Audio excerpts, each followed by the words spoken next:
मोदी की कूटनीति, भारत की डिप्लोमेसी की वजह से आप देख रहे हैं कि उस जगह से जहां से एक कतरा तेल और दुनिया के देशों को नसीब नहीं हो रहा, वहां से भारत के आज कम से कम 3 टैंकरों के बारे में हम कह सकते हैं कि वो निकल आए स्ट्रेट ऑफ हॉर्मुज से, जहां जंग चल रही है, भीषण जंग चल रही है। ईरान के ऊपर इजरायल और अमेरिका हमलावर हैं और कोई कसर ईरान भी नहीं छोड़ रहा है। और केवल इजरायल पर नहीं, वो अपने आस पड़ोस के सारे देशों पर अमेरिकी बेसिस पर ताबड़तोड़ हमले कर रहा है।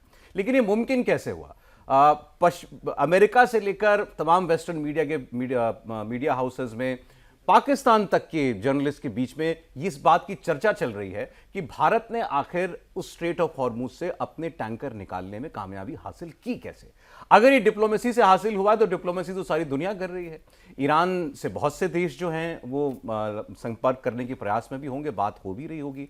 लेकिन फिर भारत, जिसने कोई ऐसा घोषित स्टैंड ईरान के समर्थन में भी नहीं लिया कि हमने कंडेम किया हो इजरायल और अमेरिका के एक्शंस को, बल्कि आयतुल्ला खमेनी के मृत्यु के भी कई दिनों के बाद जाकर के कॉन्डोलेंस बुक पर भारत में उनकी एम्बेसी में सिग्नेचर किए गए थे। तो ऐसे में ईरान भारत का साथ क्यों दे रहा है? भारत की जरूरत में वो आखिर उसकी मदद क्यों कर रहा है? तो ये हम देवेंद्र से पूछेंगे कि सब मुमकिन हो कैसे पा रहा है, जिसमें दुनिया फंसी हुई है, वो काम भारत कर गया। अगर भारत के स्टैंड को अगर आप सौरभ देखें, ईरान के मसले पर आपने जो कहा, उसमें भारत का स्टैंड आपको सबसे संतुलित नज़र आएगा।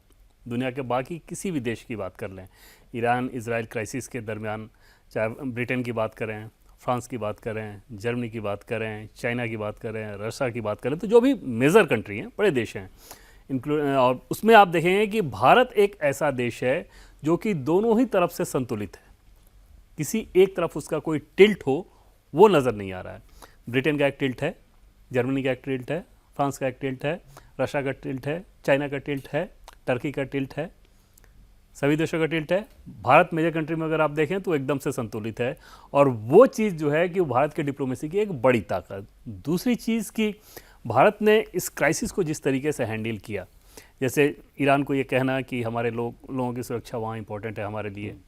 दूसरी चीज़ कि हमारे देश के जो लोग हैं उनकी ऊर्जा ज़रूरत हमारे लिए बहुत इंपॉर्टेंट है।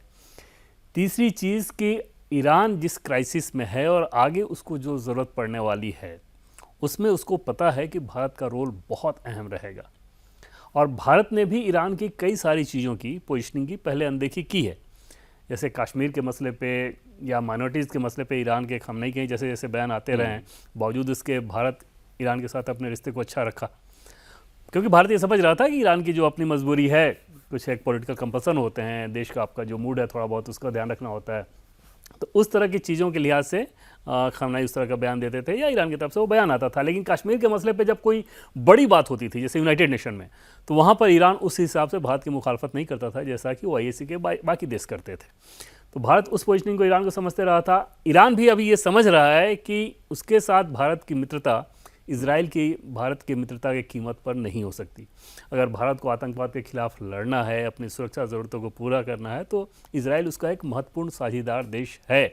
डिफेंस के मामले में टॉप 3 देश की अगर बात करें तो उसमें से एक इजराइल है, जिससे हम लोग बहुत सारा सामान लेते हैं, टेक्नोलॉजी लेते हैं। तो ईरान उस चीज़ को भी समझ रहा है।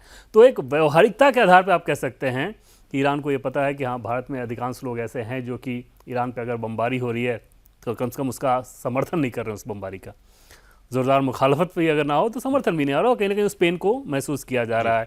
और भारत की सरकार ने भी अपनी पोजीशनिंग वैसी रखी। तो ये सारी चीज़ें ऐसी थी जिसके चलते जब विदेश मंत्री ने वहाँ पर इस बात को कहा पिछले मंगलवार को कि हमारे शिप ऐसे फंसे हैं, हमारी ऊर्जा ज़रूरत के लिए बहुत अहम है वो, क्योंकि LPG ही एक ऐसी चीज़ है जो हमारे लिए इमीडिएट समस्या के तौर पर दिख रही थी। ईरान उस बात को समझा, फिर भारत के प्रधानमंत्री ने ईरान के राष्ट्रपति से बात की और ये सारी चीज़ें। इसमें कुछ एक इंटरेस्टिंग डेवलपमेंट, पहले तो ट्रंप को ये समझ में आ रहा है कि ये काम कितना मुश्किल था। अब उन्होंने इस बात का अंदाजा पहले लगाया कि नहीं लगाया कि जंग के बीच ईरान के पास ये पत्ता भी है कि वो स्ट्रेट ऑफ हॉर्मुज को बंद कर सकता है और 20% दुनिया की गैस और तेल की सप्लाई पर वो चोक लगा देगा। वो उसने किया। ट्रंप ने पहले ये कहा कि उनके मंत्री ने कहा कि जरूरत कि हमारे नौसेना वो वहां से टैंकर्स को एस्कॉर्ट करेगी। बाद में उन्होंने वो पोस्ट डिलीट किया। फिर ट्रंप ने कहना शुरू किया कि ये काम कोई बहुत बड़ा काम नहीं है, थोड़े दिनों में जो है वहाँ से तेल सप्लाई आने लग जाएगी। अब वो ये स्टेटमेंट दे रहे हैं कि नेटो के देश और खासतौर पर और वो तमाम मुल्क जिनमें भारत भी आता है, जिनकी ज़रूरत का तेल यहाँ से गुजरता है, उन देशों को पहल करनी चाहिए और यहां अपनी नौसेना को तैनात करके, अपनी सेनाओं को तैनात करके इस स्ट्रेट ऑफ हॉर्मुज को खुलवाना चाहिए। कई देशों का उन्होंने नाम लेके बोला, जापान का नाम लिया और कई देशों का नाम लिया, भारत का नाम नहीं लिया। लेकिन भारत तो चीन के बाद भारत वो देश है जिसकी सबसे ज्यादा निर्भरता उस क्षेत्र से आने गुजरने वाली एनर्जी पर है, लेकिन उन्होंने भारत का नाम नहीं लिया। लेकिन उनको ये अब समझ में आ रहा है कि ये काम वो अकेले नहीं कर पाएंगे, और अगर ये काम बहुत देर तक चलता रहा या वो स्ट्रेट ऑफ हॉर्मुज यूं ही बंद रही तो उनके अपने देश में भी इसका जो असर है वो बहुत ज्यादा दिखाई देने पड़ेगा। ऑलरेडी वहां पर करीब 25-27% तेल के दाम जो हैं वो बढ़ चुके हैं। विदेश मंत्री जयशंकर ने एक वेस्टर्न मीडिया हाउस को एक इंटरव्यू भी दिया है, पब्लिकेशन को, और उसमें उन्होंने ये कहा है कि ऐसा हमारा कोई समझौता नहीं हुआ ईरान से कि अब हमारे जहाज वहां से गुजर ही पाएंगे। हम बात करके अपनी बात उनके सामने रख रहे हैं और वो हमारी बात को अभी तक जो है हमारे आर्गुमेंट को समझ पाए हैं, तो हम उसी तरीके से आगे भी उनसे डील करेंगे। उसमें एक लाइन जो उन्होंने कही कि हमें यह समझ में आ रहा है कि बातचीत से, डिप्लोमेसी से इन हालात में भी आप अपनी बात मनवा सकते हैं। बिल्कुल सर, एग्जैक्टली वही चीज़ जो कि हो रहा है, जयशंकर ने उस बात को कहा है, क्योंकि ये सिचुएशन बहुत वोलाटाइल है। जैसे स्टेट ऑफ हॉर्मुज के कंडीशन में आप देखें तो ईरान इजराइल की जो लड़ाई चल रही है, आज जो स्थिति है, कल क्या होगा नहीं पता। तो ऐसे कंडीशन में युद्ध के समय में कोई देश आपसे समझौता तो नहीं कर सकता ना, वो आप लगातार केस टू केस ही नेगोशिएट करेंगे। मान लीजिए कोई ऐसा कंडीशन हो जब ईरान को वहाँ पे स्टेट ऑफ हॉर्मुज में यूएस के किसी शिप पे लगातार अटैक करना हो, और उस समय भारत चाहे कि उसी समय हम अपने शिप को वहाँ से निकाल के लेके आए, तो वो सहमत नहीं होगा उस कंडीशन में। तो उसी बात को विदेश मंत्री जयशंकर ने कहा है। अन्यथा ये एक अंडरस्टैंडिंग हो चुकी है दोनों देश के बीच कि आपके शिप उस तरह से जब जब ज़रूरत हो और जब वो संभव रहेगा तो वो निकाल के लेकर आए जाएंगे।